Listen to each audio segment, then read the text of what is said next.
ফের আলোচনায় রাষ্ট্রপতির প্রেস সচিব পদ। চুক্তিভিত্তিক নিয়োগে আবারও দায়িত্ব পেলেন তথ্য ক্যাডারের অভিজ্ঞ কর্মকর্তা মোহাম্মদ সরোয়ার আলম।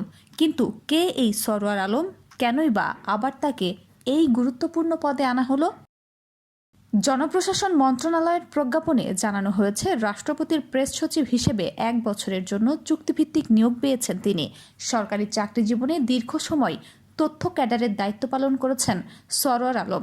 ঢাকা বিশ্ববিদ্যালয় থেকে ভূগোল ও পরিবেশ বিজ্ঞানে অনার্স মাস্টার্স সম্পন্ন করা এই কর্মকর্তা কর্মজীবনে বিভিন্ন গুরুত্বপূর্ণ পদে দায়িত্ব পালন করেন। তিনি ছিলেন সাবেক প্রধানমন্ত্রী বেগম খালেদা জিয়ার উপপ্রেস সচিব।